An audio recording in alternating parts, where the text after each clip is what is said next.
तो WazirX hack को almost 1 साल हो चुके हैं, लेकिन यूजर अभी तक वेट करें कि उनके फंड्स वापस यहां पर कब मिलेंगे। वैसे लास्ट अपडेट के अंदर हमने बात करी थी कैसे सिंगापुर कोर्ट के अंदर स्कीम ऑफ अरेंजमेंट जो प्रपोज किया था उसको यहां पर रिजेक्ट या डिक्लाइन कर दिया था सिंगापुर कोर्ट ने। उसके बदले में वजीरेक्स ने फिर से अपील फाइल करी जिसको सिंगापुर कोर्ट ने एक्सेप्ट किया एंड उसी को लेके फर्स्ट एफिडेविट कि क्या अब वो नया प्लान लेके आ रहे हैं प्रीवियस स्कीम से उसके अंदर चेंज करके जो प्रेजेंट करने वाले हैं सिंगापुर कोर्ट के अंदर। तो वो जो स्कीम है जहां पर 2 स्कीम उन्होंने यहां पर प्रेजेंट करी है वो आज के वीडियो में आपसे शेयर करूंगा ताकि आपको भी आइडिया मिले कि आपके क्या स्कीम कोर्ट में क्या होने वाला है, फंड्स आपके कब तक यहां पर मिलेंगे। और कुछ और शॉकिंग न्यूज भी यहां पर निकल के आई है कुछ और एक्सचेंजेस के बारे में, कॉइन डीसीएक्स और जेपे के बारे में, जो वजीरेक्स ने अपने एफिडेविट के अंदर मेंशन करी है। तो इन सारी चीजों को हम कवर करेंगे आज के वीडियो के अंदर, साथ में थोड़ा सा बिटकॉइन का भी आउटलुक जो है हम थोड़ा सा यहां पर देख लेंगे। लेकिन आगे बढ़े गाइस, उससे पहले परंपरा आपको पता है, वीडियो कर दो लाइक, चैनल पे कर दो सब्सक्राइब, तभी करेगा मार्केट पंप। और मार्केट अगर पंप नहीं किया ना, नीचे गया ना, तो उन्हीं की गलती होगी जो आते हैं वीडियो देखते हैं और सब्सक्राइब नहीं करते हैं। इसी कारण से किसी का बुरा मत करो, सबका भला करो, सब सब्सक्राइब करो फटाफट अभी।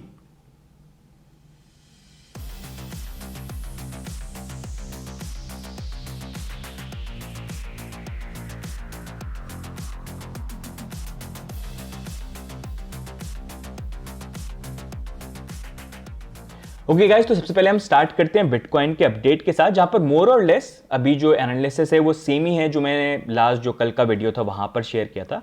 जहां पर ओवरऑल अभी करंटली बिटकॉइन की प्राइस $117,000 के आसपास स्ट्रगल कर रही है।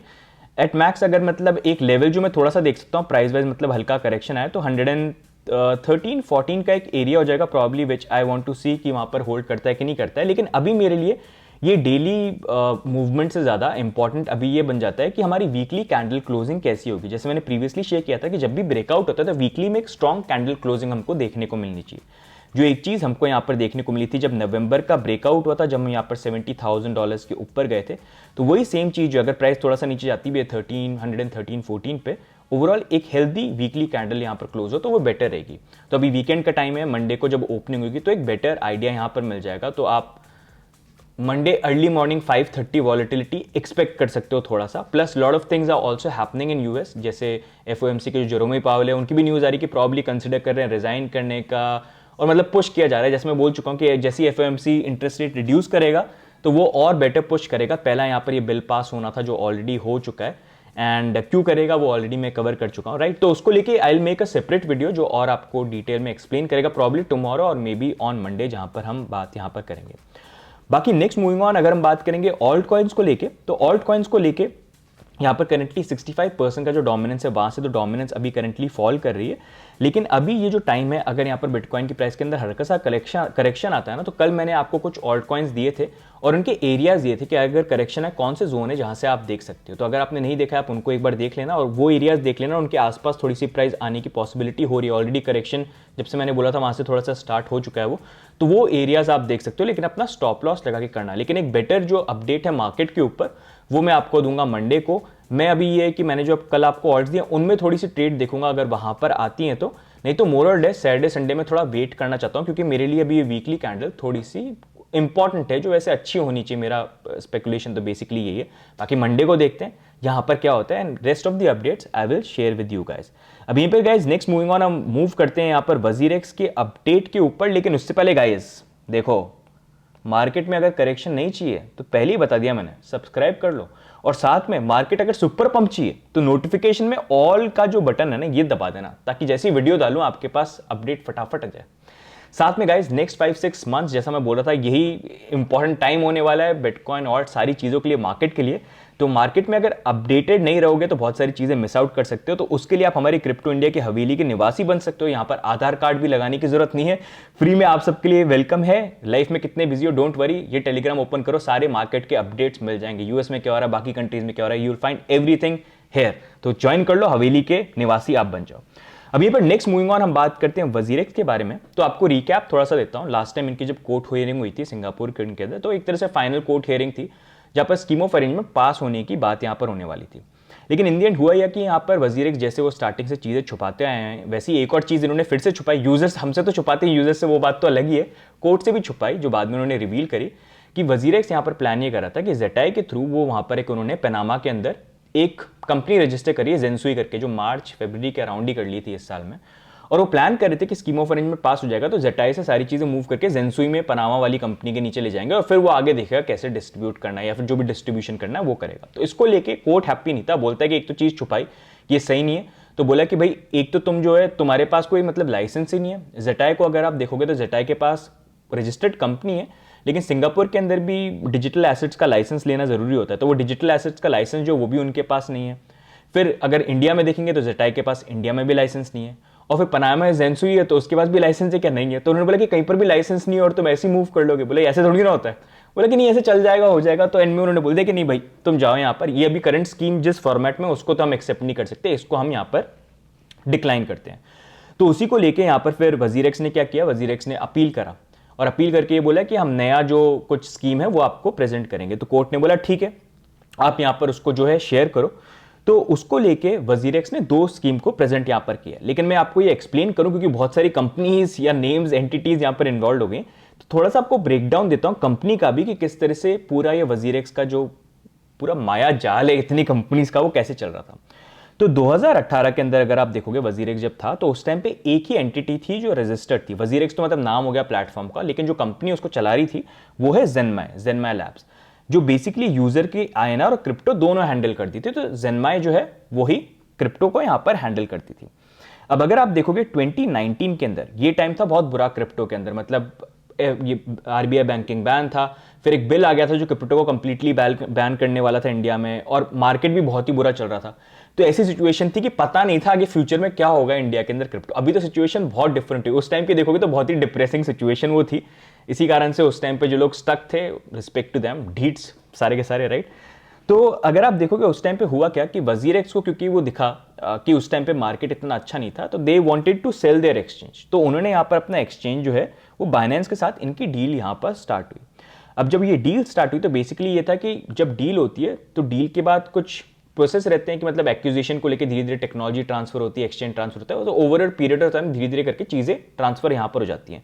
तो वो यहाँ पर वजीरेक्स को करनी थी। लेकिन वहां पर एक चीज जो उन्होंने करी, जब डील हो गई तब बाइनेंस के ऊपर उनके यूजर के जो क्रिप्टो एसेट्स जेनमाई जो होल्ड करता था वो यहाँ पर इन्होंने ट्रांसफर कर दिया बाइनेंस को, और एट द सेम टाइम वहीं पर उन्होंने एक जेटाई करके कंपनी बनाई थी, जो प्रॉब्ली आई थिंक जेटाई मेन कंपनी थी जो वो यहाँ पर बाइनेंस को ट्रांसफर करना चाहते थे।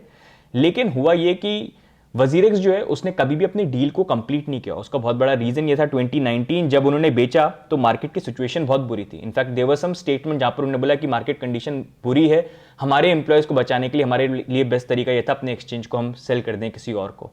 लेकिन 2020 में पासा पलट हो गया, आरबीआई बैंकिंग बैन भी हट गया, उसके बाद जो बिल बैन करने वाला था क्रिप्टो को वो भी कभी टेबल नहीं हुआ, उसको भी हटा दिया, और दुनिया में भी सिचुएशन चेंज हो गई।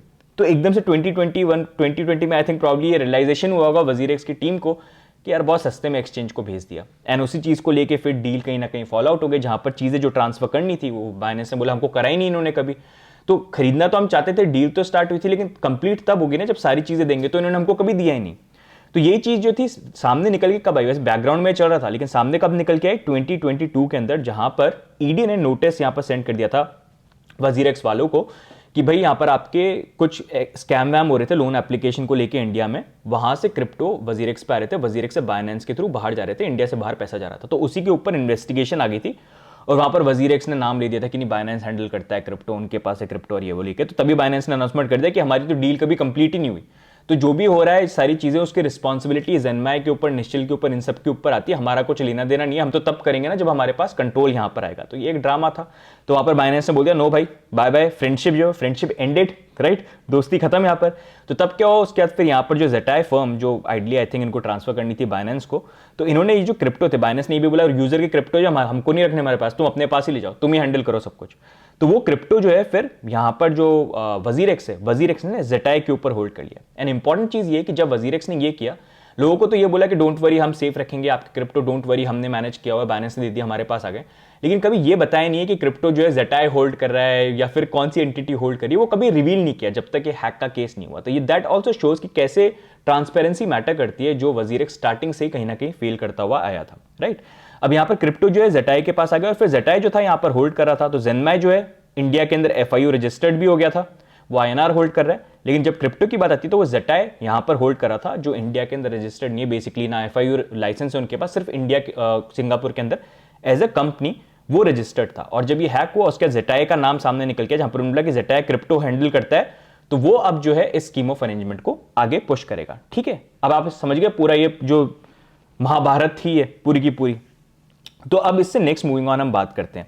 अब अगर हम बात करें जेनमाई को भी वैसे कौन ओन करते हैं, तो इसमें भी एक इंटरेस्टिंग चीज ये, मतलब जैसे मैं बोल रहा था मायाजाल कंपनीज का, तो अगर आप देखोगे जेनमाई जो इंडियन एंटिटी भी है ना, उसमें 1% तो यहां पर होल्ड करते हैं निश्चल, बाकी 99% होल्ड करती है जेटाई। ये जेटाई की जो मैं बात कर रहा हूं, और जेटाई के अंदर कौन होल्ड करता है, तो यहां पर सिद्धार्थ मेनन, समीर तो है, लेकिन मेजॉरिटी निश्चल है जो यहां पर उस शेयर को होल्ड करते हैं। तो ऐसे जेटाई और जेनमाई का भी लिंक है। अब कोर्ट में क्या होने वाला है, तो अब कोर्ट में क्या हो रहा है कि पहले तो जो पहले स्कीम ऑफ अरेंजमेंट को डिक्लाइन किया था कोर्ट ने, तो वहां पर वजीर एक्स ने क्या बोला था कि स्कीम ऑफ अरेंजमेंट जब पास हो जाएगी ना, तो फिर मतलब ये फाइनल डे पे ही उन्होंने बोला, जो पहले छुपा के रखा था कहीं ना कहीं फॉर सम रीजन, कि यहां पर सारे क्रिप्टो जो है ना हम ट्रांसफर कर देंगे जेंसुई के पास, और जेंसुई जो है फिर स्कीम ऑफ अरेंजमेंट का डिस्ट्रीब्यूशन करेगा और मैनेज करेगा और सर्विसेज देनी है, तो वो सारी की सारी चीजें यहां पर करेंगी जो पनामा के अंदर यहां पर रजिस्टर्ड है। इस चीज को कोर्ट ने रिजेक्ट कर दिया कि नहीं भाई ऐसा थोड़ी ना होता है, लाइसेंस ही नहीं है और तुम हमसे स्कीम ऑफ अरेंजमेंट पास करा के ले जा रहे हो, तो ऐसे नहीं चलेगा। रूल्स के अकॉर्डिंग सिंगापुर के जो डिजिटल लॉज हैं उसके अकॉर्डिंग आपको लाइसेंस यहां पर लेना पड़ेगा। तो वजीर एक्स ने अपील करी और अपील करके 2 नई स्कीम प्रेजेंट करी। तो पहली यहां पर है अमेंडमेंट स्कीम। अमेंडमेंट स्कीम है मतलब पहली जो स्कीम थी जो रिजेक्ट हो गई उसी को चेंज करके उसमें अपग्रेडेशन करके इन्होंने यहां पर अमेंडमेंट स्कीम को लेके आए। मेन कंसर्न सिंगापुर कोर्ट का यह था कि भाई क्रिप्टो का तुम डिस्ट्रीब्यूशन या ऑपरेशन भी करोगे तो ऐसी एंटिटी होनी चाहिए जो किसी कंट्री में तो रजिस्टर्ड हो as a digital asset provider. तुम मतलब कहीं रजिस्टर ही नहीं करना चाह रहे हो, ना सिंगापुर में, ना इंडिया में, ना पनामा में, कर क्या रहे हो तुम। तो उसी चीज को एड्रेस करते हुए इन्होंने क्या करा कि पहली अमेंडमेंट स्कीम में इन्होंने ये किया कि सारी चीजें ऑलमोस्ट सेम रखी कि यहां पर स्कीम ऑफ अरेंजमेंट पास हो जाती है तो एक एसेट ट्रांसफर अग्रीमेंट होगा जेंसुई के साथ, मतलब खुद की कंपनी खुद ही साथ मिलाई जा रही है, उसके साथ अग्रीमेंट होगा जो पनामा में बेस्ड है कि यहां पर जो लोगों के क्रिप्टो है ना वो जेंसुई के ऊपर ट्रांसफर हो जाएंगे और फिर जेंसुई जो है यहां से जो फर्स्ट डिस्ट्रीब्यूशन हो रहा है और सारी चीजें करना है वो यहां पर कर देगा। और जब वो डिस्ट्रीब्यूशन होगा उसके बाद यहां पर लोग जो अपने क्रिप्टो होल्ड करेंगे और ट्रेड करेंगे और उसकी सर्विसेज ऑफर करेगा वो करेगा यहां पर जेनमाई इंडिया जो ऑलरेडी एफआईयू रजिस्टर्ड है। तो लोगों के क्रिप्टो और आईएनआर जो हैं वो एफआईयू रजिस्टर्ड जिसके पास लाइसेंस है वो हो जाएगा। तो वो कंडीशन जहां पर जेंसुई के पास कोई लाइसेंस होना चाहिए था वो वाली कंडीशन निकल जाती। तो पहला इन्होंने ये अमेंडमेंट यहां पर दिया है। साथ में इन्होंने ये भी बोला कि जेंसुई के लिए भी हमने एफआईयू रजिस्ट्रेशन की फाइलिंग करी है लेकिन उसमें ज्यादा लंबा टाइम लग सकता है, that is what they said. तो ये पहली अमेंडमेंट हो गया पुरानी स्कीम का। अब दूसरा उन्होंने बोला कि इसके बेसिस पे भी अगर आपको ये लगता है कि नहीं हम अभी भी इसके बाद सिंगापुर के लॉज जो है उसको वो ब्रेक कर रहे हैं, क्योंकि यहां पर हम क्या कर रहे हैं, हम लोगों को डिस्ट्रीब्यूट नहीं कर रहे, हम बेसिकली फर्स्ट डिस्ट्रीब्यूशन का कर रहे हैं और हम कोई एक्टिव सिंगापुर के अंदर रह के सर्विसेज नहीं देना चाहते हैं तो वो लॉ में फॉल नहीं करना चाहिए। तो फिर भी अगर आपको लगता है कि लॉज ब्रेक हो रहे हैं और इसको आप अलाउ नहीं करते हैं तो दूसरी जो स्कीम है वो यहां पर बेसिकली ये तो बोल रहे हैं उसको ओरिजिनल स्कीम है लेकिन ये नई स्कीम है। ओरिजिनल का है, कभी तो दी नहीं है स्कीम, लेकिन WazirX you know how they are with words right. तो उन्होंने क्या बोला है कि यहां पर होगा ये कि स्कीम ऑफ अरेंजमेंट पास हो जाती है तो उसके बाद यहां पर जेटाई जो है बेसिकली जेटाई यहां पर हैंडल मतलब जेटाई सब कुछ हैंडओवर करेगा यहां पर जेनमाई को, जहां पर जेनमाई जो है लोगों को यहां पर डिस्ट्रीब्यूशन करेगा और सर्विसेज वगैरह जो है वो सारी की सारी जेनमाई ही यहां पर प्रोवाइड करेगा। तो जेंसुई जो है वो बीच में से यहां पर हट जाता है। तो ये 2 स्कीम्स हैं उन्होंने अभी करंटली प्रेजेंट करी है बेस्ड ऑन जो concerns last time Singapore court ने रेज करे थे कि एफआई क्यों रजिस्ट्रेशन होना चाहिए। तो भाई जेनमाई में अब हम लेके आ रहे हैं, जो पहले नहीं कर रहे थे, पहले सीधे वो जेंसुई में जा रहे थे, अब वो ये कर रहे हैं कि जब ये ट्रांसफर अमेंडमेंट स्कीम में भी यहाँ पर क्रिप्टो भेजेंगे तो ऑपरेशन वगैरह जेनमाई में जाएंगे सीधे, क्योंकि सिर्फ ये होल्ड करने के लिए जा रहा है, सिर्फ फर्स्ट डिस्ट्रीब्यूशन में एक्टिव यहाँ पर हो रहा है, ऑपरेशन पूरे जेनमाई इंडिया करेंगे। तो ये बेसिकली स्कीम है। अब पहली वाली जो स्कीम है क्या उसके अंदर कुछ चेंजेस आने वाले हैं इसके कारण, तो जितना उन्होंने मेंशन किया उन्होंने बोला स्कीम सेम ही रहने वाली है, उस स्कीम में कुछ चेंज नहीं होने वाला है, बस जो पास करवाने का तरीका जो ऑपरेशन होगा वो थोड़ा सा डिफरेंट यहां पर हो गया। बस ये हो सकता है कि यहां पर अगर पहले अमेंडमेंट वाली स्कीम अप्रूव हो जाती है तो वहां पर रीवोटिंग की जरूरत नहीं क्योंकि सेम है, और फिर अगर वो नहीं होती दूसरी वाली होती है तो दूसरी वाली के लिए भी बोलते हैं कि वैसे जरूरत नहीं है, लेकिन अगर कोर्ट को लगता है कि नहीं थोड़ा चेंज हुआ है और हमको फिर से रीवोटिंग करनी चाहिए तो वो भी हम देख सकते हैं जिसमें 1 महीना और लग सकता है, 1-1.5 महीना और लग सकता है। तो this is what they are going to pitch जब अभी 15th और 16th ऑफ जुलाई को मतलब ये भेज दिया उन्होंने जब इनकी कोर्ट की हेयरिंग होगी। अब कोर्ट कौन सी इन दोनों स्कीम में से अप्रूव करता है that is something we'll have to see, या फिर दोनों को ही रिजेक्ट कर देता है। कौन सी स्कीम उनको लगता है कि नहीं सिंगापुर के लॉस को ब्रेक नहीं कर रहे हैं और अब क्लैरिटी से उन्होंने चीजों को प्रेजेंट करी जो पहले नहीं करी है, उसके बेसिस पे दे विल डिसाइड, और जब ये होगा तब मैं आपके लिए अपडेट वीडियो लेके आऊंगा। लेकिन इसमें भी अभी आप मान लीजिए कुछ टाइम तो लगेगा, 3-4-5 महीने तो मतलब 5 से 8 महीने तो लेके आप चल ही सकते हैं थोड़ा सा केस के अंदर राइट। अब यहीं पर एक इंपॉर्टेंट बात यह आ जाती है कि अगर हम बात करें वजीरेक्स की, तो लोगों के फंड कहाँ रखे हुए हैं अभी, क्योंकि स्टार्टिंग से कभी पता ही नहीं था हमको, यही नहीं पता था जेटाई होल्ड करता है फंड, वो तो मिस्ट्री हमेशा रही है और वो मिस्ट्री वैसे अभी भी कंटिन्यूशन में है। लेकिन एक चीज जो एफिडेविट के अंदर उन्होंने मेंशन करी थी कि अभी करंटली यूजर के फंड जो हैं मेजरली बिडको कस्टोडियन के पास उन्होंने रखे हैं। जोडिया के साथ भी पार्टनरशिप करी, लेकिन अभी क्रिप्टो रखे नहीं है क्योंकि पार्टनरशिप वो कर ही रहे हैं, और बाकी कुछ एक्सचेंजेस के ऊपर क्रिप्टो रखे हैं और कुछ वॉलेट्स यहाँ पर है। अब कौन एक्सचेंज पे कितना रखा है, क्या रखा है, कहाँ पर क्या है, वो तो पता नहीं है। प्रूफ ऑफ रिजर्व देंगे तो पता चलेगा, जो एक साल से तो दे ही नहीं रहे हैं। मतलब कौन सा एक्सचेंज होता है इतना बेशरम, एक साल हो गए दिया ही नहीं अभी तक। बट दैट्स द थिंग, मतलब इन्होंने अभी ऐसे यहाँ पर रखे हुए हैं जो स्कीम ऑफ अरेंजमेंट के यूजर के फंड यहाँ पर बचे हुए हैं, ठीक है। अब यहीं पर एक इंपॉर्टेंट चीज जो आ जाती है यहाँ पर, इन the and we'll have to see कि यहाँ पर स्कीम ऑफ अरेंजमेंट पास होता है कि नहीं होता है, क्योंकि इसमें भी दो अलग अलग लोग हैं जिनके अलग अलग ओपिनियन है। आइडियली लोग मुझसे पूछते हैं एडी भाई क्या स्कीम ऑफ अरेंजमेंट किस अप्रूव, मतलब उसके फेवर में होना चाहिए या फिर फेवर में नहीं होना चाहिए। तो इसमें यार इन दी एंड मैं आपको ये चीज़ बोलूँगा, देखो मैं आपको इन्फॉर्मेशन दे सकता हूँ, लेकिन इन दी एंड ये आपका पैसा है, आपको डिसाइड करना पड़ेगा। क्योंकि देखो एक सेगमेंट हैं लोग हैं जो चाहते हैं, जिनके जो बिटकॉइन होल्ड करते थे XRP ऐसे टोकन जो हैक नहीं है, तो वो चाहते हैं उनको 100% फंड वापस मिले, तो वो स्कीम ऑफ अरेंजमेंट के साथ अप्रूव नहीं कर, मतलब अग्री नहीं करते हैं। लेकिन एक सेगमेंट ऐसा है जो इथीरियम या बाकी कॉइन्स इथीरियम पे जो होल्ड करते थे, जो हैक होकर चले गए, तो वो स्कीम ऑफ अरेंजमेंट के साथ अग्री करते हैं कि चलो कुछ मिल तो रहा है। तो दोनों के अलग अलग ओपिनियन है, मैं एक का साइड लूंगा तो दूसरा अपसेट हो जाएगा, मैं दूसरा का साइड लूंगा तो ये वाले अपसेट हो जाएंगे। तो इसी कारण से मैं आपको इन्फॉर्मेशन दे रहा हूँ, और फिर in the end it's all up to you कि देखो इन दी एंड आपका पैसा है, तो डिसीजन भी जो है ना वो आपको यहां पर लेना पड़ेगा। अब आपका क्या डिसीजन है आप कमेंट्स में भी नीचे डालना और बताना कितने फंड आपने होल्ड कर रखे थे, राइट। साथ में एक इंपॉर्टेंट चीज अभी भी देखने की, ये पूरे इस डिजास्टर के अंदर अभी तक वजीरेक्स ने कोई लाइव POR नहीं दिया, प्रूफ ऑफ रिजर्व। इतनी बड़ी बड़ी बातें करते हैं कि हम यूजर के बेनिफिट में चीजें कर रहे हैं, लेकिन देखो एज अ हॉस्टेज इन्होंने उन लोगों के भी पैसे रोक के रखे हुए हैं जिन्होंने हैक के बाद INR या क्रिप्टो डिपॉजिट किए। कोई एक्सचेंज अगर अच्छा जाता है लोगों का, तो ऐसे जबरदस्ती लोगों के पैसे होल्ड करके कोई रखेगा? इन लोगों का तो कोई कसूर भी नहीं है, गलती वजीरेक्स की थी कि उन्होंने डिपॉजिट एनेबल रखे, बंद नहीं रखे, विड्रॉल तो फटाफट बंद कर दिए थे, और अब एक साल तक होल्ड करके रखा हुआ है कि भाई स्कीम ऑफ अरेंजमेंट पास होगी तभी यहां पर मिलेगा। So that's there, right. And दूसरी चीज ये है कि इन्होंने यहां पर जो अभी आपको टोकन डिस्ट्रीब्यूट भी कर रहे हैं ना, चिल्ला चिल्ला के PR करके आर्टिकल्स पब्लिश कर दिए कि आपको 80% मिल रहा है, लेकिन एक्चुअल 80% नहीं है। अभी भी आपको जिस प्राइस पे टोकन दिया ना, वो उस टाइम पे था जब ऑल्ट सीजन चल रहा था। अभी कहां पर है हम, ऑल्ट्स कहां पर है? ऑल्ट सीजन जब चल रहा था नवंबर में कहां पर थे, नवंबर जनवरी के अराउंड, तो उसके अकॉर्डिंग प्राइस दिए। तो अगर आप देखोगे ऑलरेडी उस प्राइस पे आपको टोकन डिस्ट्रीब्यूट किया है, तो एक्चुअल में जब मिलेगी तब तो, जब तक प्राइस वहां तक रिकवर नहीं होती है उसका कुछ मतलब रहा ही नहीं। तो ऐसे ही फूल करके ट्रिक करके लोगों को करते हैं, जिसको लेके इनफैक्ट कोर्ट ने भी बोला था कि उसको लेके भी they have concern. So that's also there, so that shows मतलब एक्सचेंजेस को लेके ना guys we need to be careful and important है। मैं ये सारी चीजें पॉइंट पता है क्यों करता हूँ, क्योंकि हम बोलें, अगर हम बोलेंगे नहीं ना तो ये एक्सचेंजेस एक्शन नहीं लेंगे। और ये स्टार्टिंग से मैं करता हो रहा हूँ, बहुत सारे चेंजेस जो एक्सचेंजेस पे आज की डेट में है वो इसी कारण से है, बिकॉज हम सब ने उसके बारे में बात करी, हमने आवाज रेस करी। उससे होता क्या है, बस प्लेटफॉर्म और इंप्रूव होते हैं और हमारे लिए ही वो बेनिफिशियल रहता है। तो ऐसे इंपॉर्टेंट टॉपिक पे we have to come up with stuff, ताकि हम बाकी उस चीज को लेके बात कर पाए, ताकि बाकी प्लेटफॉर्म जो उसको इंप्लीमेंट करे और फिर नेक्स्ट वजीरेक्स वाला कांड जो है यहाँ पर नहीं हो।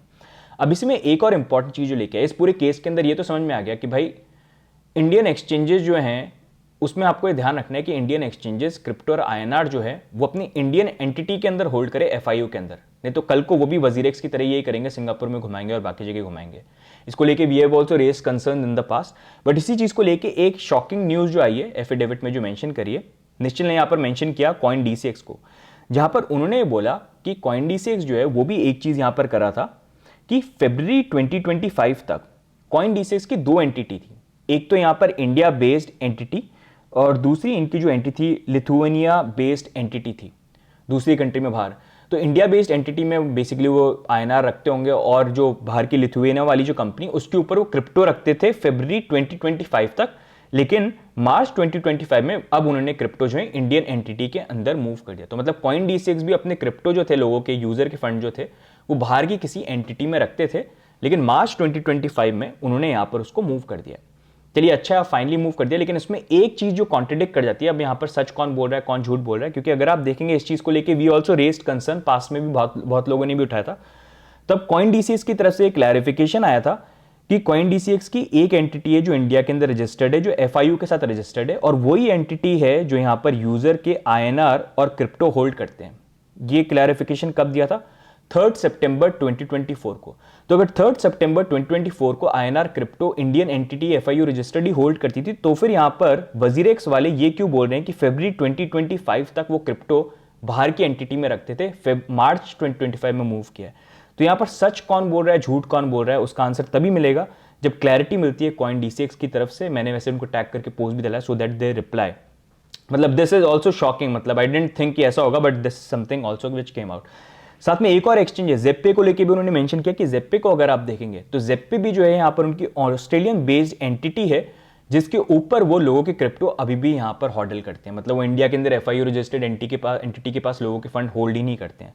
So that raises a big question. And इसी कारण से इंपॉर्टेंट यहाँ पर ये कि आज की डेट में मतलब इंडियन एक्सचेंज अगर आप हो, आप FIU रजिस्टर्ड हो, तो INR और क्रिप्टो एक ही एंटिटी में आपको इंडिया में होल्ड करने जरूरी है। अगर कोई भी एक्सचेंज वैसे होल्ड नहीं करता है तो that raises serious concern, specially after this WazirX hack, क्योंकि आपने देखा वजीरेक्स हैक के साथ हुआ क्या, उसका इंपैक्ट कैसा यहां पर है। तो अगर कोई एक्सचेंज उस गाइडलाइन को फॉलो नहीं कर रहा है, उससे एग्जांपल लेके सेट नहीं कर रहा है, तो इट्स हाई टाइम, अभी तक नहीं किया तो दे डू इट।